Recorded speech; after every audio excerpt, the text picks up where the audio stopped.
أعوذ بالله من الشيطان الرجيم. بسم الله الرحمن الرحيم. هل أتى على الإنسان حين من الدهر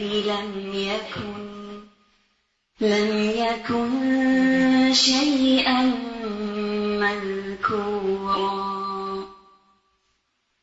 إنا خلقنا الإنسان من نطفة أمشاج.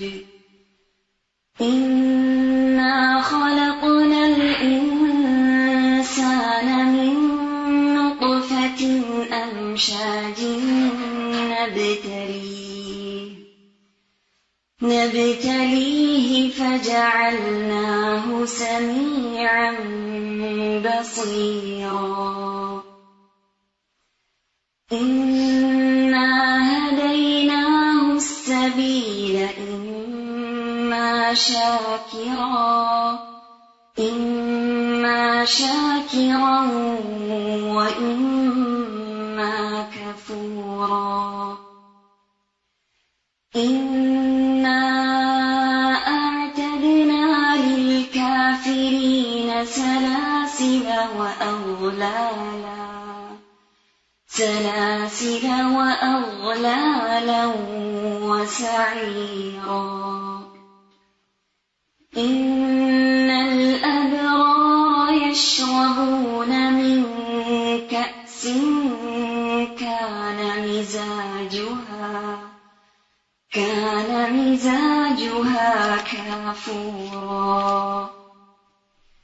عينا يشرب بها عباد الله يفجرونها تفجيرا.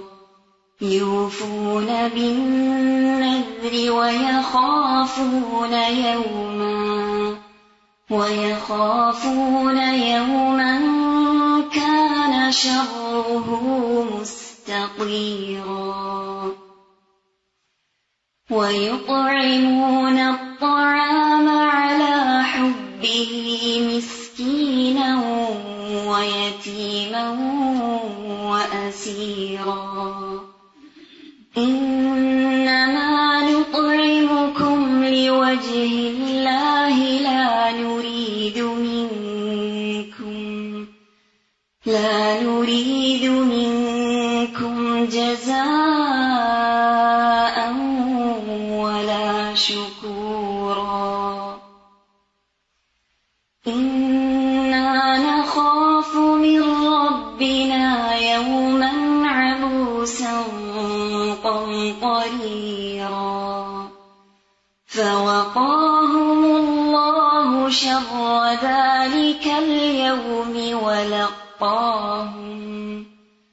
ولقاهم نضرة وسرورا. وجزاهم بما صبروا جنة وحريرا. متكئين فيها على الأرائك لا يرون فيها شمسا ولا زمهريرا. ودانية عليهم ظلالها وذللت قطوفها تذليلا. ويطاف عليهم بآنية من فضة وأكواب كانت قوارير من فضة قدروها تقديرا. ويسقون فيها كأسا كان مزاجها زنجبيلا. جبيلا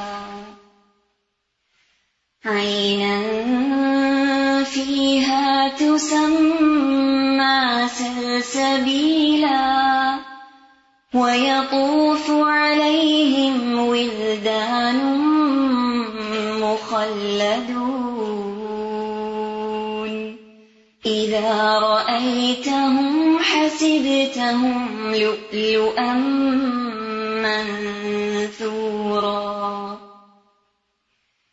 وإذا رأيت ثم رأيت نعيما وملكا كبيرا عاليهم ثياب سندس خضر وإستبرق وحلوا أساور من فضة وسقاهم ربهم شرابا طهورا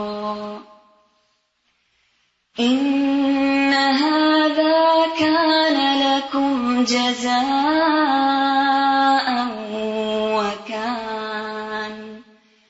وكان سعيكم مشكورا إنا نحن نزلنا عليك القرآن تنزيلا فاصبر لحكم ربك ولا تطع منهم آثما أو كفورا واذكر اسم ربك بكرة وأصيلا ومن الليل فاسجد له وسبحه ليلا طويلا إن هؤلاء يحبون العاجلة ويذرون وراءهم يوما ثقيلا نحن خلقناهم وشددنا أسرهم وإذا شئنا بدلنا أمثالهم تبديلا إن هذه تذكرة فمن شاء اتخذ إلى ربه سبيلا وما تشاءون إلا أن يشاء الله إن الله كان عليما حكيما يدخل من يشاء في رحمته والظالمين أعد لهم عذابا أليما نحمده ونصلي على رسوله الكريم أما بعد فأعوذ بالله من الشيطان الرجيم بسم الله الرحمن الرحيم رب اشرح لي صدري ويسر لي أمري واحلل عقدة من لساني يفقهوا قولي سورة الانسان سورة الدہر رسول اللہ صلی اللہ علیہ وسلم جمعے کے دن فجر کی نماز میں سورۃ الف لام میم السجدہ پہلی رکعت میں اور دوسری رکعت میں سورۃ الدہر پڑھا کرتے تھے، جس کو سورۃ الانسان بھی کہا جاتا ہے۔ تو اس سے آپ اس کی اہمیت کا اندازہ لگا سکتے ہیں کہ یہ ایک ریگولر ریمائنڈر تھا ویکلی۔ ہم اپنی زندگی میں دیکھ سکتے ہیں کہ ہم اس سورت کو کب پڑھتے ہیں، کتنی بار پڑھتے ہیں، اس کا ریمائنڈر کب لیتے ہیں۔ تو آج یہ تھوڑا سا مختصر سا اس کا معنی اور اس کی تھوڑی سی وضاحت آپ کے سامنے رکھوں گی، اس سے آپ اندازہ لگا سکتے ہیں کہ اس کو بار بار پڑھنا کیوں ضروری ہے۔ اعوذ باللہ من الشیطان الرجیم بسم اللہ الرحمن الرحیم هل اتى على الانسان حين من الدهر لم یکن شیئا مذکورا، یقیناً انسان پر زمانے کا ایک وقت ایسا بھی گزرا ہے جب وہ کوئی قابل ذکر چیز نہ تھا۔ بے شک ہم نے انسان کو ملے جلے نطفے سے امتحان کے لیے پیدا کیا اور اس کو سننے والا دیکھنے والا بنایا، ہم نے اسے راستہ دکھایا، اب خواہ وہ شکر گزار بنے یا ناشکرا بنے۔ یقیناً ہم نے کافروں کے لیے زنجیریں اور توق اور شعلوں والی آگ تیار کر رکھی ہے، بے شک نیک لوگ وہ جام پیئیں گے جس میں کافور کی آمیزش ہوگی، جو ایک چشمہ ہے جس سے اللہ کے بندے پیئیں گے اور اس کی نہریں جدھر چاہیں گے نکال لے جائیں گے۔ جو نظر پوری کرتے ہیں اور اس دن سے ڈرتے ہیں جس کی برائی چاروں طرف پھیل جانے والی ہے، اور اللہ تعالیٰ کی محبت میں کھلاتے ہیں مسکین، یتیم اور قیدیوں کو، ہم تو تمہیں صرف اللہ تعالیٰ کی رضامندی کے لیے کھلاتے ہیں، نہ ہم تم سے کوئی بدلہ چاہتے ہیں نہ شکریہ چاہتے ہیں، بے شک ہم اپنے رب سے اس دن کا خوف کرتے ہیں جو اداسی اور سختی والا دن ہوگا۔ بس انہیں اللہ نے اس دن کی برائی سے بچا لیا اور انہیں تازگی اور خوشی پہنچائی، اور انہیں ان کے صبر کے بدلے جنت اور ریشمی لباس عطا فرمائے۔ یہ وہاں تختوں پر تکیے لگائے ہوئے بیٹھیں گے، نہ وہاں آفتاب کی گرمی دیکھیں گے نہ جاڑے کی ٹھنڈک۔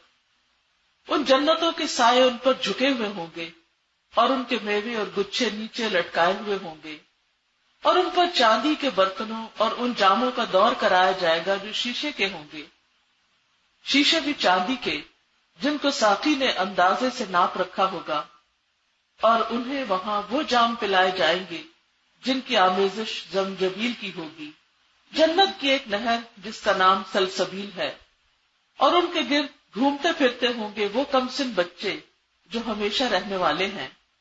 جب تم انہیں دیکھو تو سمجھو کہ وہ بکھرے ہوئے سچے موتی ہیں۔ تم وہاں جہاں بھی نظر ڈالو گے سراسر نعمتیں اور عظیم الشان سلطنت ہی دیکھو گے۔ ان کے جسموں پر سبز باریک اور موٹے ریشم کے کپڑے ہوں گے، اور انہیں چاندی کے کنگن کا زیور پہنایا جائے گا، اور انہیں ان کا رب صاف پاک شراب پلائے گا۔ کہا جائے گا یہ ہے تمہارے اعمال کا بدلہ اور تمہاری کوشش کی قدر کی گئی۔ بے شک ہم نے آپ پر بتدریج قرآن نازل کیا تو آپ اپنے رب کے حکم پر قائم رہیں اور ان میں سے کسی گناہگار یا ناشکرے کا کہنا نہ مانیں، اور اپنے رب کا نام صبح و شام یاد کریں، اور رات کے وقت اس کے سامنے سجدے کریں اور بہت رات تک اس کی تسبیح کریں۔ بے شک یہ لوگ جلدی ملنے والی دنیا کو چاہتے ہیں اور اپنے پیچھے ایک بڑے بھاری دن کو چھوڑ دیتے ہیں۔ ہم نے انہیں پیدا کیا اور ہم نے ہی ان کے جوڑ اور بندھن مضبوط کیے، اور ہم جب چاہیں ان کے عوض ان جیسے اوروں کو بدل لائیں۔ یقیناً یہ تو ایک نصیحت ہے، جو چاہے اپنے رب کی راہ لے، اور تم نہ چاہو گے مگر یہ کہ اللہ ہی چاہے، اور اللہ تعالیٰ حکمت والا علم والا ہے۔ جسے چاہے اپنی رحمت میں داخل کر لے، اور ظالموں کے لیے اس نے دردناک عذاب تیار کر رکھا ہے۔ یہ ہے سورۃ الدہر۔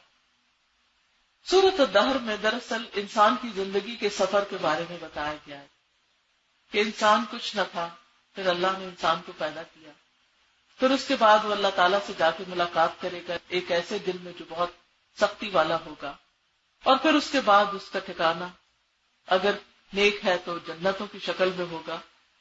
اس صورت میں جہنم کا ذکر بہت کم ہے اور زیادہ تر ذکر جنت کی نعمتوں کا ہے، اور پھر وہ اوصاف یا وہ کام بھی بتا دیے گئے ہیں جن کی بنا پر انسان جنت کا مستحق ہوگا۔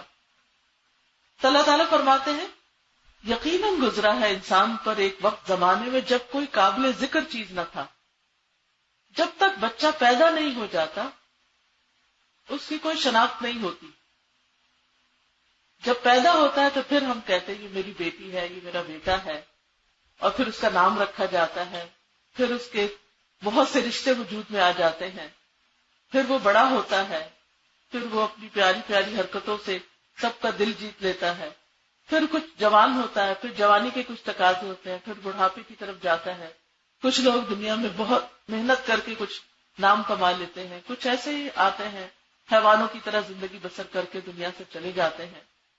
تو بہرحال انسان، ہم میں سے ہر ایک انسان اس دنیا میں جو آیا ہے اس کی واپسی کا بھی ایک سفر ہے. لیکن انسان کو پیدا کیوں کیا؟ تو اگلی آیت میں اس کا مقصد بتا دیا گیا. انا خلقنا الانسان من نطفۃ، ہم نے انسان کو ایک نطفے سے پیدا کیا. اور نطفہ بھی کیا؟ مرد اور عورت کا ملا جلا. اور کس لیے پیدا کیا؟ نبتلی ہی، کہ ہم اس کو آزما کے دیکھیں.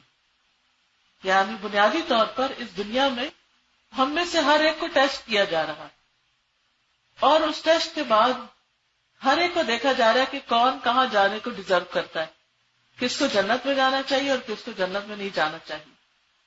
اور اس امتحان کے لیے اللہ تعالیٰ نے انسان کو سننے والا اور دیکھنے والا بنایا ہے.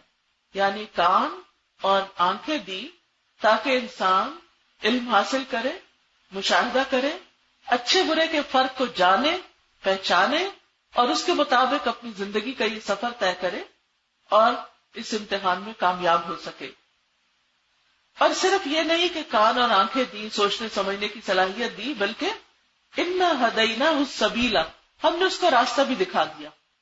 یعنی سیدھا راستہ، صراط مستقیم، انبیاء کے ذریعے، صالحین کے ذریعے. اور پھر اس سے کیا چاہا؟ اما شاکرا و اما کفورا، خواہ وہ شکر گزار بنے یا ناشکرا بنے. یعنی یہ ہم میں سے ہر ایک کا جو امتحان لیا جا رہا ہے یا جو ہمیں ٹیسٹ کیا جا رہا ہے، وہ ٹیسٹ ہے اس چیز میں کہ ہم شکر گزار ہیں یا نہیں. شکر گزار کون ہوتا ہے؟ شکر گزار وہ ہوتا ہے جو اللہ تعالیٰ کی نعمتوں کو پہچانتا ہے اور پھر ان کا حق ادا کرتا ہے. جو نعمت کو پہچانتا ہے، نعمت دینے والے کو پہچانتا ہے، اور یہ جانتا ہے کہ اس نعمت کو استعمال کیسے کرنا ہے، اور استعمال کر کے نعمت دینے والے سے راضی بھی ہو جاتا ہے. جو شخص نعمت کو ہی نہیں پہچانتا وہ نعمت کا حق ادا نہیں کر سکتا. جو نعمت دینے والے کو نہیں پہچانتا، یعنی اپنے رب کو نہیں پہچانتا، وہ بھی شکر گزار نہیں ہو سکتا. اور جو رب کو پہچانتا ہے اور نعمت کو پہچانتا ہے لیکن یہ نہیں جانتا کہ نعمت کا حق ادا کیسے ہوتا ہے، وہ بھی شکر گزار نہیں ہوتا. تو ہم میں سے ہر ایک کو یہ دیکھنا ہے، اپنے آپ کو دیکھنا ہے کہ کیا میں شکر گزار ہوں یا نہیں. دن میں ہمارے اوپر مختلف کیفیات گزرتی ہیں، ہمارا دل الٹ پلٹ ہوتا رہتا ہے. کبھی ہمارے اندر کوئی خوشی کا احساس ہوتا ہے، کبھی غم کا احساس ہوتا ہے. انسان مختلف حالتوں میں سے کسی نہ کسی حالت میں ہوتا ہے، یا کسی نعمت کو پا کے انجوائے کر رہا ہوتا ہے. اس وقت اس کا امتحان یہ ہوتا ہے کہ اب یہ شکر ادا کرتا ہے یا نہیں. مثلا ہم نے کوئی اچھی سی چیز کھائی تو وہ کھا کر رب کو یاد کیا یا نہیں، ہمارے دل میں اس کی قدر آئی یا نہیں، پھر زبان سے الحمدللہ کہا یا نہیں. پھر اسی طرح کبھی نعمت نہیں، کوئی تکلیف ہوتی ہے، کبھی جسم میں تکلیف ہوتی ہے، کبھی باہر کوئی تکلیف ہوتی ہے، پھر ایک امتحان ہوتا ہے نبتلی، پھر آزمائش ہو رہی ہوتی. کیا آزمائش کہ اب ہم صبر کرتے ہیں یا نہیں، ہمارا اس وقت دل کی کیفیت کیا ہے. تکلیف آنے پر بھی ہم نے الحمدللہ کہا یا نہیں، تکلیف آنے پر ہم نے زبان سے خیر کا کلمہ نکالا یا اللہ کو ناراض کرنے والا نکالا. کیا ہم نے تکلیف آنے پر اپنے رویے کو پازیٹو رکھا یا ہم نے اس پر ایسا واویلا کیا کہ اپنے آپ کو بھی پریشان کیا اور باقی سب کو بھی. پھر اسی طرح انسان کو یا اس کا ماضی کا کوئی غم ستاتا ہے یا مستقبل کا کوئی خوف ستاتا ہے، یہ بھی انسان کا ایک امتحان ہوتا ہے. کبھی انسان کو ماضی کے ریگریٹس ہوتے ہیں، پچھتاوے ہوتے ہیں، کاش میں یہ نہ کرتا، کاش میں ایسا نہ کرتا. تو اس وقت انسان کیا کر رہا ہوتا ہے، اس وقت اس کے دل میں کیا ہوتا ہے، سوچ میں کیا ہوتا ہے، زبان پہ کیا ہوتا ہے. اور پھر کبھی اس کو مستقبل کا خوف ستاتا ہے، اس کو انزائٹی ہوتی ہے، میرا کیا ہوگا، میرے بچوں کا کیا ہوگا، میری جاب کا کیا ہوگا، میرے فیوچر کا کیا ہوگا. تو اس وقت اس کا امتحان ہو رہا ہوتا ہے کہ یہ اللہ پہ توکل کتنا کرتا ہے، یہ پھر اللہ کے بارے میں ایک مثبت سوچ رکھتا ہے یا نہیں رکھتا. تو یہ ساری کیفیات جو ہمارے اوپر گزرتی ہیں یہ ہمارے امتحان ہوتے ہیں، اور ان میں دیکھا یہ جاتا ہے کہ ہمارا ریئیکشن کیا ہے. اگر ہمارا ریئیکشن پازیٹو ہوتا ہے تو ہم شکر گزاروں میں لکھے جاتے ہیں. اگر ماضی کے غم اور دکھ ہوتا ہے، پریشانی ہوتی ہے، تو اس پہ انا للہ پڑھ لیتے ہیں. اور اگر مستقبل کا کوئی خوف ستاتا ہے تو اللہ تعالیٰ سے دعا کرتے ہیں کہ اللہ تعالیٰ ہمیں ہر شر سے اور ہمیں ہر فتنے سے محفوظ رکھے.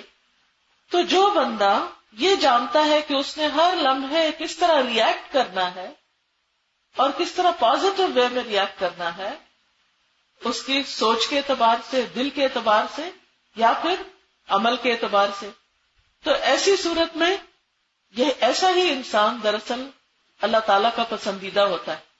اور صرف اللہ تعالیٰ کا نہیں، بندوں کا بھی. یعنی جو بندہ تکلیف آنے پر شکوے شکایتیں کرنے کی بجائے اس تکلیف کو دور کرنے کی کوشش کرتا ہے، اور اسی طرح جب انسان خوشی ملنے پر اپنے رب کو سب سے پہلے یاد کرتا ہے، اس نعمت میں دوسروں کو شریک کرتا ہے، وہ خوشیوں کو صرف اکیلا ہی انجوائے نہیں کرتا بلکہ دوسروں کے ساتھ بھی، تو یہ جو انسان کے رویے ہیں یہی اس کو یا شکر گزار بناتے ہیں یا ناشکرا بناتے ہیں. اور ان میں ایک سب سے اہم ترین چیز کہ ان سب چیزوں کو اللہ کی خاطر کرنا، صرف دکھاوے کے لیے نہیں کرنا. تو یہی شکر گزاری کی بنیاد بنتی ہے. پھر فرمایا انا اعتدنا للکافرین سلاسل و اغلالا و سعیرا، یقیناً ہم نے کافروں کے لیے زنجیریں اور طوق اور شعلوں والی آگ تیار کر رکھی ہے.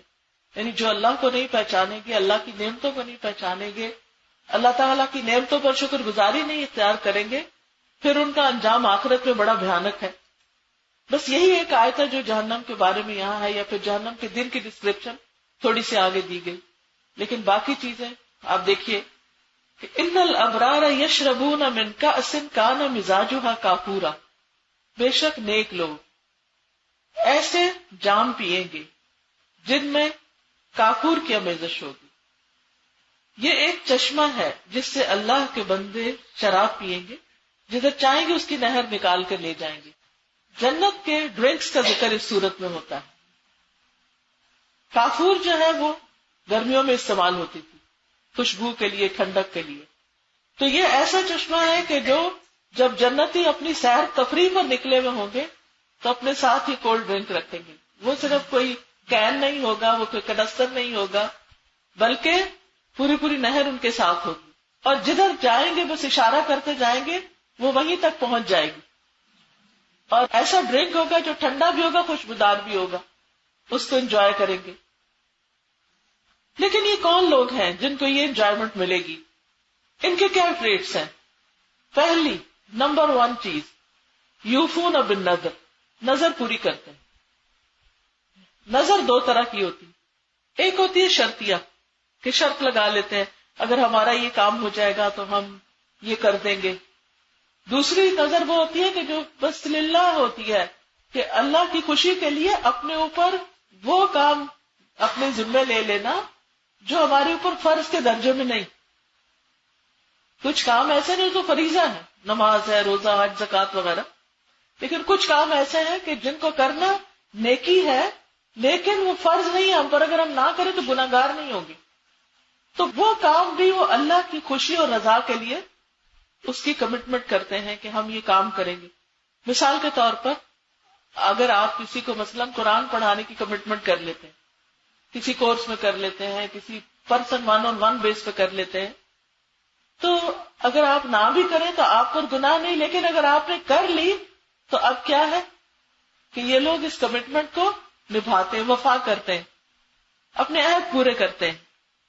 اور کیا کرتے ہیں؟ نمبر 2، وَيَخَافُونَ يَوْمًا، وہ اس دن سے ڈرتے ہیں. کون سا دن؟ كَانَ شَرُّهُ مُسْتَطِيرًا، جس کا شر، جس کی تکلیف ہر طرف پھیلی ہوئی ہوگی. یعنی دل میں اللہ کا خوف ہے، عمل میں کمٹمنٹ پوری کرنا، اور ایک اور بڑا اہم کام کرتے ہیں، وَيُطْعِمُونَ الطَّعَامَ عَلَىٰ حُبِّهِ مِسْكِينًا وَيَتِيمًا وَأَسِيرًا، کہ وہ کھانے کی محبت کے باوجود، یا اللہ کی محبت میں دونوں طرح معنی کیا گیا ہے، کھانا کھلاتے ہیں کس کو؟ مسکین کو جس کے پاس ہے نہیں، یتیم کو جس کے والد سر پہ نہیں، کوئی کما کے لانے والا نہیں، اور اسیر جو قیدی ہے، ریسٹرکٹڈ ہے، ریسٹرینٹ، یعنی جو خود اپنے لیے کما نہیں سکتا، معذور لوگ، بیمار لوگ، یا ویسے ہی جیل میں پڑے ہوئے لوگ، تو ان کو کھلاتے ہیں.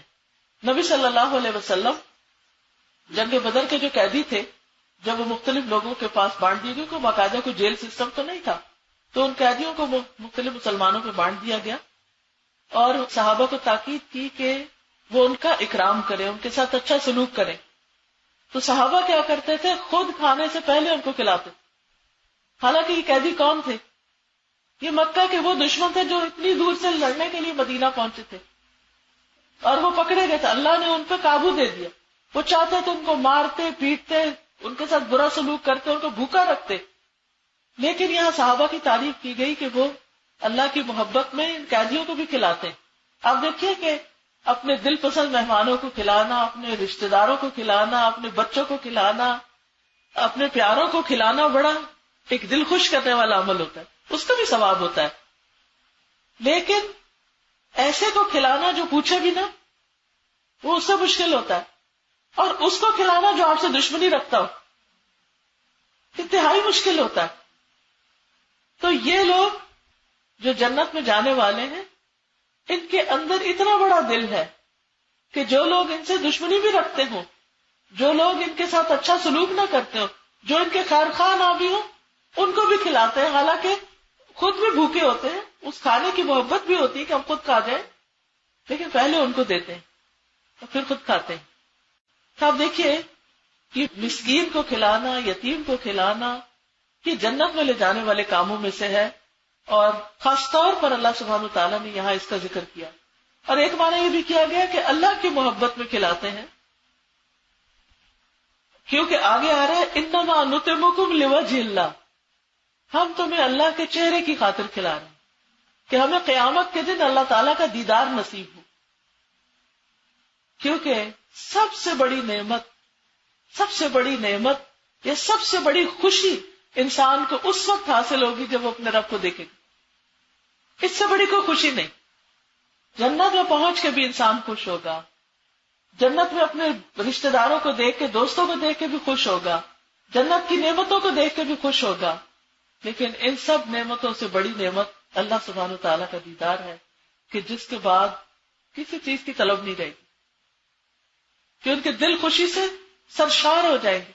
لیکن اس خوشی کو پانے کے لیے اللہ کے بندوں کو اور کمزور بندوں کو خوش کرنا بڑا ضروری ہے. کھانے کی خاص طور پر بات اس لیے کی گئی ہے کہ کھانا ہر انسان کی بنیادی ضرورت ہے، روز کی ضرورت ہے، روز کی ضرورت ہے.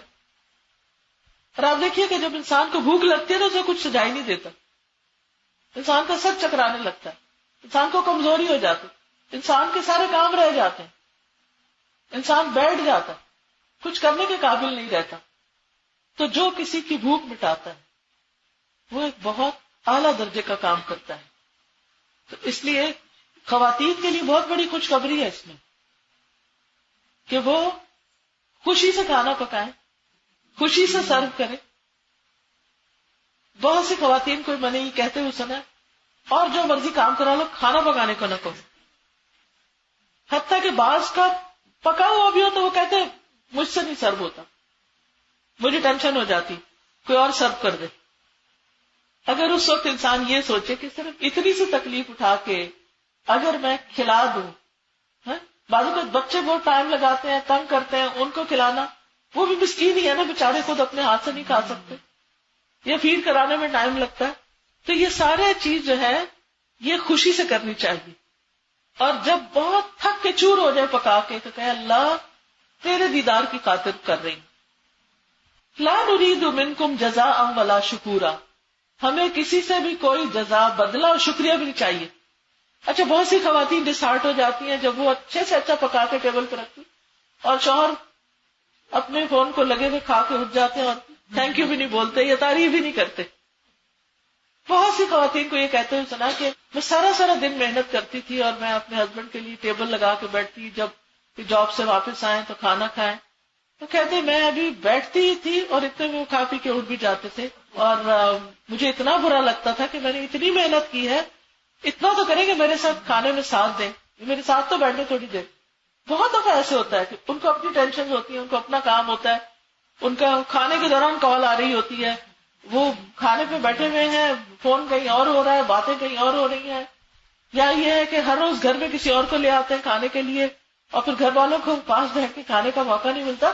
تو یہ چیزیں کتنی گھروں کے اندر بے چینیاں اور ناراضگیاں اور لڑائیاں اور فساد پیدا کر دیتی. اور اس میں سب سے زیادہ یہی ہوتا ہے کہ ہم نے اتنی محنت کی, ہمیں کیا ملا, ٹھیک ہے آئندہ میں بھی اس طرح نہیں کروں. نہیں, جب انسان کو ایک بڑا ہدف مل جاتا ہے, ایک بڑا ٹارگٹ مل جاتا ہے, زیادہ بڑی نعمت مل جاتی ہے, تو انسان ان چیزوں کو بھول جاتا ہے اور پرواہ بھی نہیں کرتا. پھر جب وہ دل پہ چوٹ لگتی ہے, یعنی جب آپ نے کسی کے لیے اتنا کچھ کیا اور اس نے شکریہ تک بھی نہیں کہا, دعا بھی نہیں دی, کوئی بدلہ بھی نہیں دیا, آپ کو بھی کبھی نہیں بلایا کھانے پہ, تو پھر اس وقت انسان کے دل پہ ایک چوٹ لگتی ہے. پھر انسان کے آنسو بھی آ جاتے ہیں نا, میں نے اس کے لیے اتنا کیا, اس نے میرے ساتھ کیا کیا. اس وقت جیسے اللہ تعالیٰ یاد آتے ہیں اور جو دعا میں لذت آتی ہے وہ اس کے بغیر نہیں آتی. جب ہم اچھا کریں اور کوئی ہمارے ساتھ اچھا نہ کرے تو پھر وہ روتے ہوئے یا دکھی دل کے ساتھ, بلیڈنگ ہارٹ کے ساتھ جب آپ اللہ تعالیٰ سے دعا کرتے ہیں کہ اللہ اس کا بدلہ مجھے تجھ سے چاہیے, مجھے انسانوں کے لیے کچھ نہیں کرنا, تو یہ چیزیں دراصل ہماری زندگی میں ایک امتحان ہوتی ہے. ان کی وجہ سے اپنی نیکی اور خیر کو نہ روکے. بعض اوقات ایسے ہوتا ہے کہ آپ اپنے غریب رشتہ داروں کو ریگولرلی سال ہر سال آپ ان کو راشن ڈلوا کے دے رہے ہیں, آپ ان کو کھلا رہے ہیں, آپ ان کی بیسک ضرورتیں پوری کر رہے ہیں, اور وہ جہاں بیٹھتے ہیں آپ کی بدخویاں شروع کر دیتے, برائیاں شروع کر دیتے. اس وقت بھی بڑی چوٹ لگتی. تو اس وقت کیا کہا کریں, انما نطعمکم لوجہ اللہ لا نرید منکم جزاء ولا شکورا. ہمیں بندوں سے بدلہ نہیں چاہیے, ہمیں لوگوں سے شکریہ نہیں چاہیے. انا نخاف من ربنا, ہمیں تو اپنے رب سے ڈر لگتا ہے, اس سے خوف کھاتے ہیں. یومن, کہ وہ دن, ابوسن, جو بہت تیوری چڑھائے ہوئے, یعنی بڑا بہت کٹھن دن ہوگا. قمطریرا, بہت سختی, اداسی اور سختی والا دن ہوگا, طویل دن ہوگا.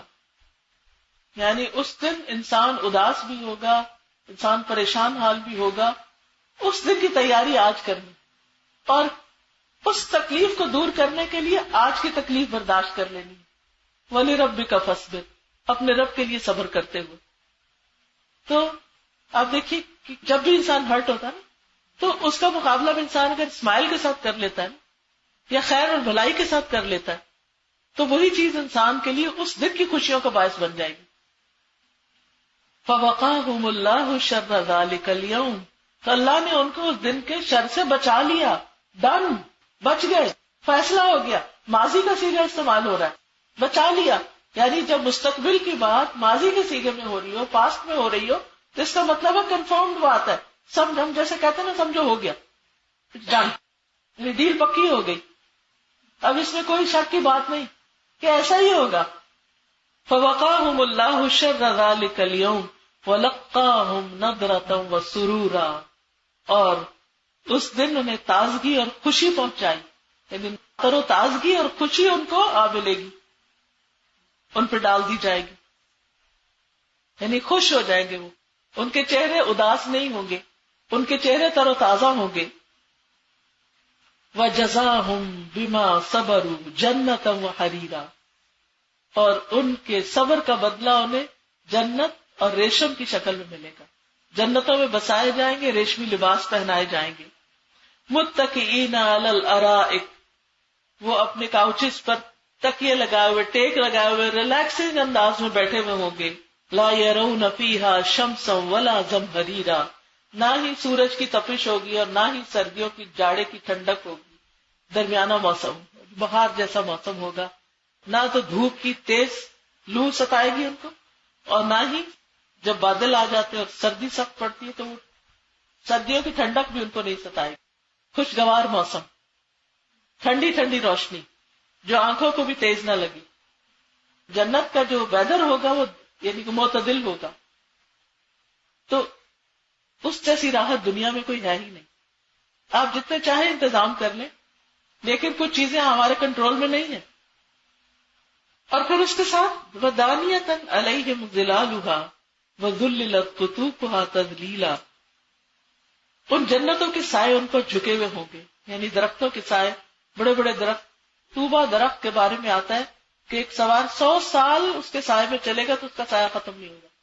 سوچئے کہ وہ کتنا بڑا درخت ہوگا اور کتنا خوبصورت ہوگا. آپ نے پرانے درخت کبھی دیکھے ہوں گے, اور پھیلے ہوئے درخت کبھی دیکھے ہوں گے کہ ان کا حسن ہی کچھ اور ہوتا ہے، یا اونچے درخت آپ نے دیکھے ہوں گے.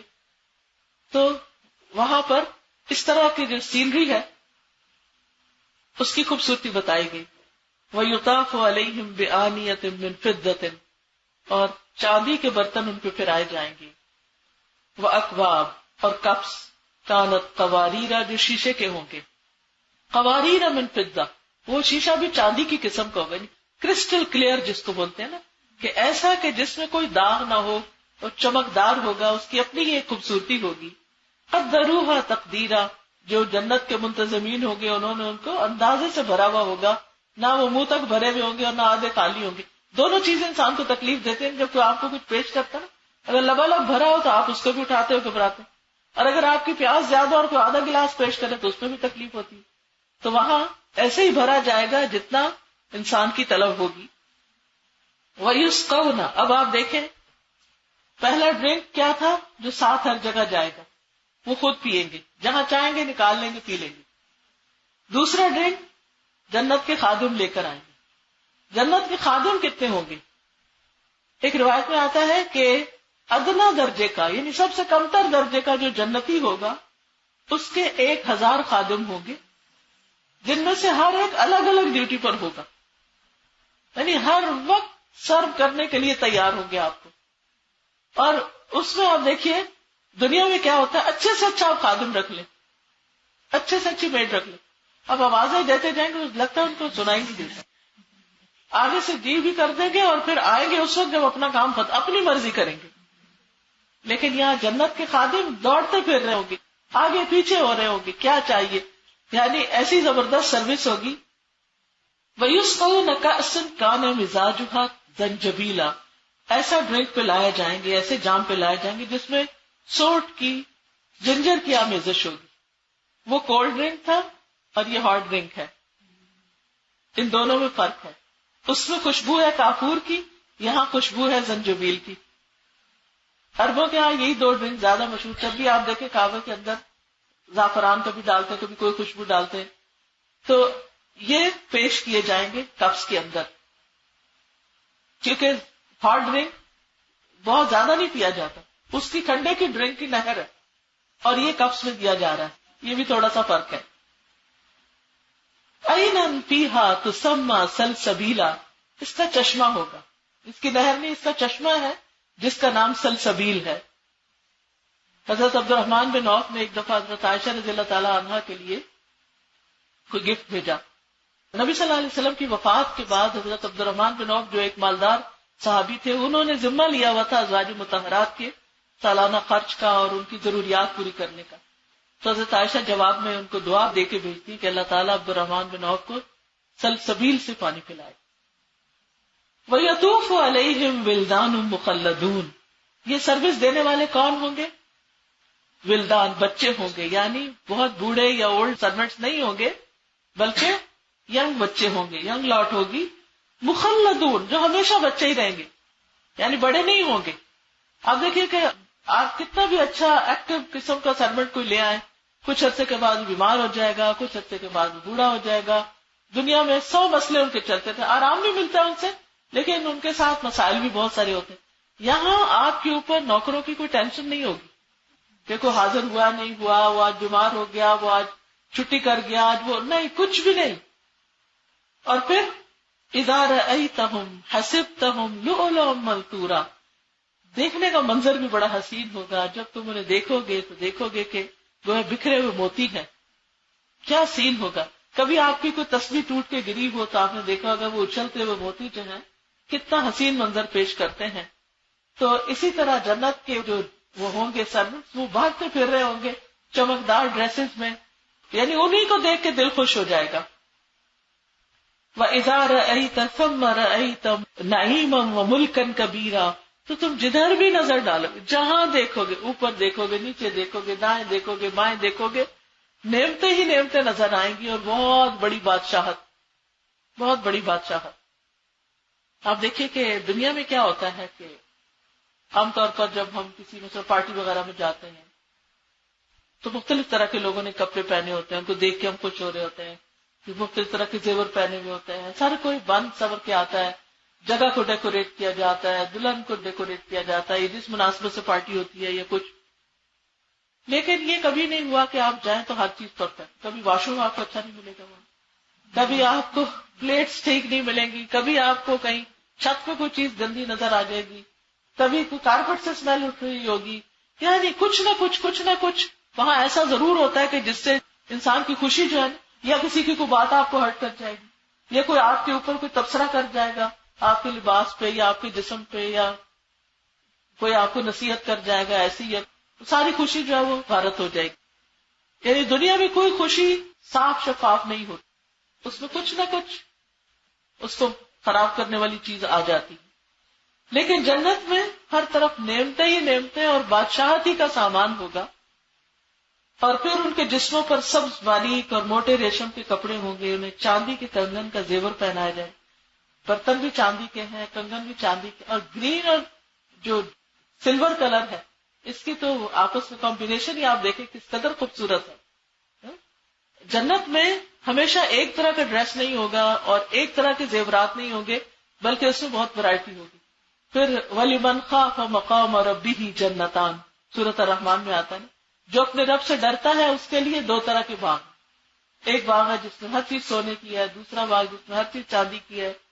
انسان کبھی کہیں جا رہا ہے، کبھی کہیں جا رہا ہے، کبھی کچھ پہن رہا ہے، کبھی کچھ کھا رہا ہے، کبھی یعنی وہاں زندگی صرف اور صرف انجوائمنٹ ہوگی، اور کسی قسم کا کوئی اس کا بل پے نہیں کرنا، کسی قسم کا وری نہیں کرنا. دنیا میں تو ذرا سا اوپر نیچے پر ہو جاتا ہے تو انسان کو فکر ہوتی ہے کہ اب میں یہ پورا کہاں سے کروں گا، یا پھر ڈر لگتا ہے کہ اسراف نہ ہو جائے، اللہ تعالیٰ ناراض نہ ہو جائے. لیکن وہاں پر ایسی کوئی پریشانی نہیں ہوگی، صرف نعمتوں کو انجوائے کرنا ہی زندگی کا مقصد ہوگا. اور تیسرے درجے پہ ڈرنک، وَسَقَاهُمْ رَبُّهُمْ شَرَابًا طَهُورًا، ان کا رب ان کو پاکیزہ شراب پلائے. اب یہ رب خود پلائے گا. 3 درجے ہو گئے. پہلا درجہ خود پی رہے ہیں، دوسرا درجہ غلمان پلا رہے ہیں، ولدان پلا رہے ہیں، جنت کے خادم پلا رہے ہیں، اور تیسرا اعلیٰ درجہ رب پلا رہا ہے. آپ سوچئے کہ رب جس کو پلائے گا پھر اس کے اعزاز اور اکرام کا حال کیا ہوگا، اس کی عزت اور شان کیا ہوگی. تو جو مسلمان جنت میں جائیں گے نا، ان کے بھی درجے ہیں، ان کے بھی درجے ہیں. پہلا درجہ ہے عام لوگوں کا، عام لوگوں کا منہم ظالم لنفس، کوئی اچھے کام کر لیے، کچھ گناہ کر لیے، پھر معاف ہو کے جنت میں پہنچ گئے. دوسرا درجہ ہے ومنہم مقتصد، درمیانہ درجے کے لوگوں کا. اور تیسرا درجہ ہے ومنہم سابق بالخیرات باذن اللہ، کہ جو اللہ کے اذن سے نیکیوں میں سبقت لے جاتے، تو سب سے پہلے دوڑتے ہیں. اللہ تعالیٰ کی کتاب میں سے کوئی بھی حکم جب سنتے ہیں، کوئی بھی بات جب پڑھتے ہیں، تو پھر وہ سب سے آگے کرنے والے ہوتے ہیں. وہ لیڈرز ہوتے ہیں، وہ فالوورز نہیں ہوتے، وہ ٹرینڈ سیٹرز ہوتے ہیں کہ میرے رب کا حکم ہے، مجھے اپنے رب سے ملاقات کرنی، اس کی تیاری میں یہ کرنا ہے. کسی بھی چاہے وہ نماز کا حکم ہو، چاہے کھانا کھلانے کا ہو، چاہے کوئی بھی ہو، ان کو اس بات کی ہرس رہتی ہے کہ اچھا ان کے کام اس چیز پہ لگے رہتے ہیں، اچھا نیکی کا اور کون سا موقع ہے، اور کیا کر سکتی، اور کیا کر سکتی، اور کیا کر سکتی. تو جو انسان سابق بالخیرات ہوتا ہے، نیکیوں میں دوڑ لگاتا ہے، اس کے لیے پھر جنت میں بھی اعلیٰ درجے کی ٹریٹمنٹ ہوگی. ان کا رب ان کو پلائے گا. اللہ تعالیٰ فرمائے گا ان ھذا کان لکم جزاء، بے شک یہ تمہارا بدلہ ہے. یہ ایسے مفت میں نہیں مل رہا، یہ تم نے کچھ کیا ہے. وکان سعیکم مشکورا، اور تمہاری کوشش جو ہے وہ قابل قدر ٹھہری. جنتی جو ہیں وہ دنیا میں سستی کے مارے زندگی بسر نہیں کرتے، بیکار اپنا دن ضائع نہیں کرتے. اور اس میں آپ دیکھیے کہ اگر ہمارے پاس کچھ بھی کام کرنے کا نہ ہو، کوئی کھانا بھی کوئی اور پکا رہا ہے، لانڈری بھی کوئی اور کر رہا ہے، گھر کے بھی سارے ہر چیز کے لیے آپ کے پاس میڈ سرونٹس وغیرہ موجود ہے، آپ کے اوپر کوئی ذمہ داری نہیں، تو آپ اپنی زندگی کو اور بہت سے کاموں میں لگا سکتے. اور اگر باہر نکلنے کا کوئی چانس نہیں تو ذکر کی کثرت کر سکتے، جو سونے چاندی کے پہاڑ خرچ کرنے سے بہتر. یعنی اللہ تعالیٰ کی تسبیح، سبحان اللہ و بحمدہ، استغفر اللہ، اللہم صلی وسلم وبارک علی نبینا محمد، لا الہ الا انت سبحانک انی کنت من الظالمین، لا حول ولا قوة الا باللہ العلی العظیم، سبحان اللہ والحمد للہ ولا الہ الا اللہ واللہ اکبر، پھر لا الہ الا اللہ وحدہ لا شریک لہ لہ الملک ولہ الحمد وہو علی کل شیء قدیر. تو ان سارے اذکار کی اگر آپ پابندی کریں تو بے شمار نیکیاں آپ جمع کر سکتے. اور ایون اگر آپ پہ بہت سے اور بھی کام ہیں تو نہلے پہ دہلا آپ کام بھی کر رہے ہیں، خدمت خلق بھی کر رہے ہیں، اور ساتھ اللہ کا ذکر بھی کر رہے ہیں. تو یہ دنیا کا وقت کمائی کرنے کا وقت ہے، کچھ کرنے کا وقت ہے. اور یہاں کہا جا رہا ہے تمہاری کوشش، بھاگ دوڑ جو تم اسٹرگل کر رہے تھے، کسی کی آپ عیادت کے لیے جا رہے ہیں، کسی کو آپ کھانا دینے کے لیے جا رہے ہیں، کسی کو آپ کسی کی اور طرح سے مدد کرنے کو جا رہے ہیں، گھر میں بیمار ہیں، بزرگ ماں باپ یا ساس سسر بیمار ہیں، ان کی خدمت کر رہے ہیں، ان کی ٹیک کیئر کر رہے ہیں. اور پھر اس کے بعد یہ کہ عام مسلمانوں کی کارروائی کر رہے ہیں، تعلیم دینے کا کام کر رہے ہیں، ان کو سکھا رہے ہیں، خود سیکھنے کے لیے جا رہے ہیں. یعنی یہ ساری چیزیں انسان سے اسٹرگل مانگتے. تو دیکھا یہ جائے گا کہ تمہاری زندگی میں بھاگ دوڑ کتنی تھی، محنت کتنی تھی، کوشش کتنی تھی. تو ہم نے سے ہر شخص کو اپنی زندگی کو آرگنائز کرنا چاہیے، دیکھنا چاہیے فرائض کتنے پورے ہو گئے، پھر یہ کہ نوافل میں کیا کیا چیز ہے. کیونکہ کوئی چیز بندے کو اللہ سبحانہ تعالیٰ کا اتنا قرب عطا نہیں کرتی جتنا فرائض کی ادائیگی. سب سے زیادہ جس چیز سے بندہ اللہ کے قریب ہوتا ہے وہ فرائض ہوتے ہیں. پھر وہ قرب حاصل کرتا رہتا ہے اور نوافل ادا کرتا ہے. نوافل کے ذریعے وہ اللہ تعالیٰ کے اور قریب بڑھتا چلا جاتا ہے. تو اس لیے ہمیں فارغ نہیں رہنا چاہیے، لیزینس کا شکار نہیں ہونا چاہیے، کسی چیز کو ایکسکیوز نہیں بنانا چاہیے. یہ زندگی کی ساری چیزیں چلتی رہتی، ساری چیزیں آتی اور چلی جاتی. کبھی بیماری آتی پھر وہ چلی جاتی ہے، کبھی بچے چھوٹے ہوتے ہیں پھر بڑے ہو جاتے ہیں، کبھی گھر میں کوئی مسئلے مسائل کھڑے ہو. ان چیزوں کو ایکسکیوز نہ بنائیں. جو آپ نے کرنا ہے، جو آپ نے اپنی گول سیٹنگ کی ہوئی ہے وہ ضرور کر لیں. مثلا اس رمضان میں ہم میں سے ہر ایک کو دیکھنا چاہیے کہ میں نے اگلے سال کے لیے کیا گول سیٹنگ کی. مثلا راتوں کو ہم نے عشاء کی نماز کے ساتھ کتنی تراویح پڑھی. کیا عام دنوں میں ہم کبھی سوچ سکتے ہیں کہ عشاء میں 2 نفل یا ایکسٹرا پڑھ لیں؟ تھکے ہارے ہوتے ہیں، ہم کہتے ہیں بس جلدی سے وقت ہو اور ہم نماز پڑھے اور سو جائیں. لیکن اگر اللہ کی توفیق سے رمضان میں ہمیں تراویح کا یا قیام کا ہمیں توفیق ہو گئی تو اب وہ جسم بھی عادی ہو چکا ہے اور روٹین بھی بن گئی ہے، سو کنٹینیو کریں. رات کے وقت جاگنے کی کوشش کریں. دنیا کے لیے تو ہم میں سے ہر ایک جاگ لیتا ہے، لیکن اللہ کے آگے کھڑے ہو کر وَسَبِّحُ لَيْلًا طَوِيلًا، رات کا ایک طویل حصہ نبی صلی اللہ علیہ وسلم کو قیام کا حکم دیا گیا. چلے ہم طویل نہ بھی کر سکے تو کچھ تو کریں. 30 دن اگر ہم نے روزے رکھ لیے اور ہم زندہ سلامت بچ نہیں، کیونکہ ہمیں اکثر یہ ہوتا ہے روزہ رکھ لیا تو پھر پتہ نہیں کیا ہو جائے، کیا قیامت آ جائے. اس روز کسی سے ملاقات ہوئی تو وہ بتا رہی تھی کہ جب سے انہوں نے ہوش سنبھالا ہے جوانی سے، انہوں نے کبھی منڈے تھرسڈے کا روزہ چھوڑا ہی نہیں. تو دیکھتی رہ گئی ان کا، یا اللہ یہ ہم سے کتنے آگے، اور ہم نے کبھی رکھا ہی نہیں. ہمارے یہاں یہ پاکستان کے کلچر میں روزہ ہے ہی نہیں، کبھی گرمیاں اور کبھی سردیاں اور کبھی یہ ہے اور کبھی وہ ہے. تو اگر ہم یہ 30 دن مئی کے مہینے کے روزے رکھ سکتے ہیں، مئی جون کے، اور پچھلے سالوں میں جون جولائی اگست کے بھی رکھے، تو کیوں نہ ہم اپنے ایک گول سیٹ کر لیں کہ ہم بھی انشاءاللہ کوشش کریں گے کہ یہ روزے رکھیں اور یہ نمازیں پڑھیں. اور اس جسم کو جو بھوک کا تھوڑا عادی ہو گیا ہے، یا اس جسم کو جو تھوڑا اوپر نیچے ہونے کا عادی ہو گیا، تھوڑا سا اور کنٹینیو کریں. تو کانا سائیوں کو مشکورا، یہ سائی میں ہے، یہ کوشش میں ہے. اسی طرح اگر ہم دورہ قرآن اٹینڈ کیا رمضان میں، تو ہم اس کو اگر 30 دن ہم نے روز ایک پارہ سنا ہے، تو کیوں نہ ہم ہفتے میں 2 دن، 1 دن، 3 دن کی کوئی کلاس جوائن کر لیں، اور اگلے سال رمضان تک ہم کم از کم 10 سے پارے پڑھ چکے ہوں، 5 ہی پڑھ چکے ہوں جن کا پورا ترجمہ ہمیں آتا ہو، تاکہ نیکسٹ ایئر کی تراویاں اور خوبصورت ہو جائے. تو ہم انشاءاللہ جب گول سیٹ کرتے ہیں اور نیت رکھتے ہیں اور شوق رکھتے ہیں تو اللہ تعالیٰ توفیق بھی دیتے ہیں.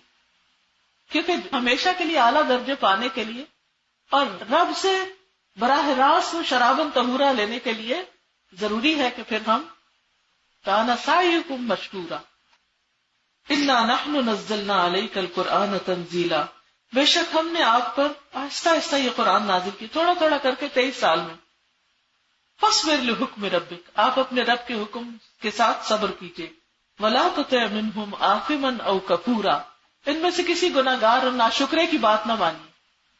سوسائٹی میں دو طرح کے لوگ ہوتے ہیں نا. ایک جب ان کو کوئی اچھی بات بتائی جائے تو اس کو قبول کر لیتے ہیں. ابو بکر صدیق، عمر بن خطاب جیسے لوگ بھی ہوتے ہیں. دوسرے ابو جہل اور ابو لہب جیسے لوگ بھی ہوتے ہیں جو بہت انفلوئنشل ہو سکتے ہیں، بہت پاورفل ہو سکتے ہیں. تو انسان بعض اوقات جو لوگ عام طور پر فائنینشلی یا کسی اعتبار سے پاورفل ہوتے ہیں ان سے انفلوئنس ہو جاتا ہے. تو نبی صلی اللہ علیہ وسلم کو کہا جا رہا ہے کہ آپ اپنے رب کا پیغام پہنچاتے رہے اور ان کی بات آپ نے نہیں ماننی. ان کی باتوں کے جواب میں کیا کرنا ہے؟ وَاذْكُرِ اسْمَ رَبِّكَ بُكْرَةً وَأَصِيلًا، اپنے رب کا نام لیتے رہیں صبح اور شام.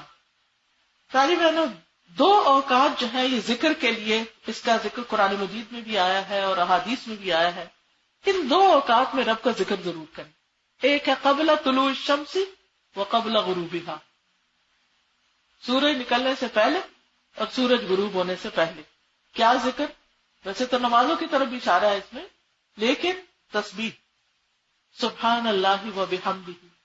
حدیث میں آتا ہے کہ جو شخص ان دو اوقات میں 100 بار یہ تسبیح پڑھ لیتا ہے، قیامت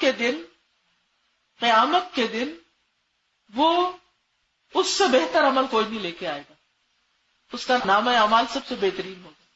کتنے منٹ لگتے ہیں؟ صرف پابندی کی ضرورت. اس میں تسبیح تو اپنی جگہ بھی اور دن بھر بھی ہم کرتے ہیں، لیکن اوقات کی پابندی کے ساتھ اگر کرنے کی ایک دفعہ عادت ڈالیں. اور عادت کیسے؟ فجر کی نماز پڑھی، صبح شام کے اذکار کے ساتھ ہی یہ تسبیح پڑھ لی. عصر کی نماز پڑھی، شام کے اذکار پڑھے اور ساتھ ہی تسبیح کر لی.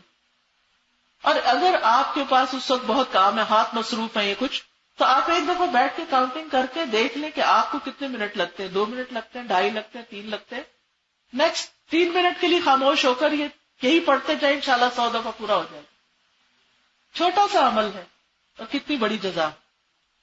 اور تسبیح جو ہے وہ دل کی گھٹن دور کرتی ہے، غموں کا علاج ہے، مسائل سے نکلنے کا ذریعہ ہے.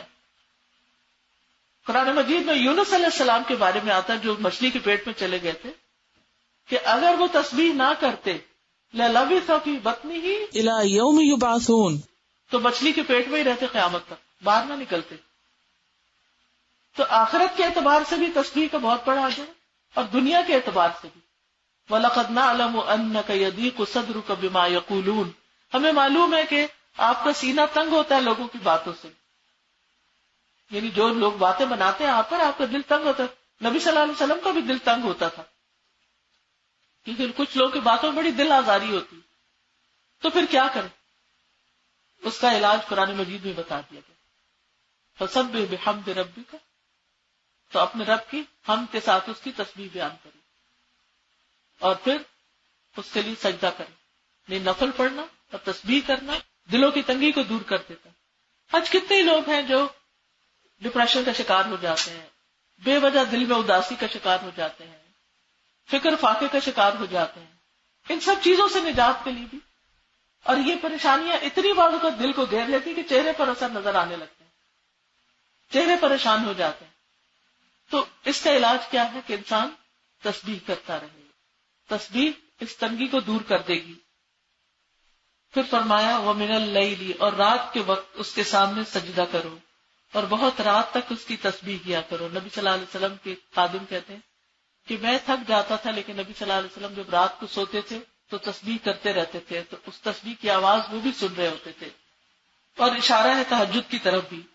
بے شک یہ لوگ جلدی ملنے والی دنیا کو چاہتے ہیں. ہم تسبیح کیوں نہیں کر پاتے؟ نوافل کیوں نہیں پڑھ سکتے؟ ہم دین کی تعلیم کیوں نہیں حاصل کر پاتے؟ کیونکہ دنیا کی محبت ہے ہمارے دل میں. دنیا نہیں ہمیں چھوڑتی. اس کو بھی خوش کر لیں، اس کو بھی خوش کر لیں، یہ بھی کر لیں، وہ بھی کر لیں. لہٰذا جو اصل فرائض کے درجے کے کام ہیں وہ چھٹ جاتے ہیں. اللہ تعالیٰ فرماتے ہیں وَيَذَرُونَ وَرَاءَهُمْ يَوْمًا ثَقِيلًا، اپنے پیچھے ایک بڑا بھاری دن چھوڑ دیتے ہیں، اس کو بھول جاتے ہیں. ہم نے انہیں پیدا کیا اور ہم نے ہی ان کے جوڑ اور بندھن مضبوط کیے. یہ جسم دیا کس نے؟ یہ جوڑ مضبوط پٹھوں اور رگوں سے کس نے کیے؟ اللہ نے کیے. تو کیا اسی کا شکر ادا نہیں کریں؟ کیونکہ یہ جو تسبیح ہے نا، یہ جوڑوں کا صدقہ بھی ہے. اور ہم جب چاہیں ان کے عوض ان جیسے اوروں کو بدل لائیں. اگر تم عبادت نہیں کرو گے، اللہ اور مخلوق پیدا کر دے گا، وہ اس کی عبادت کرے گی.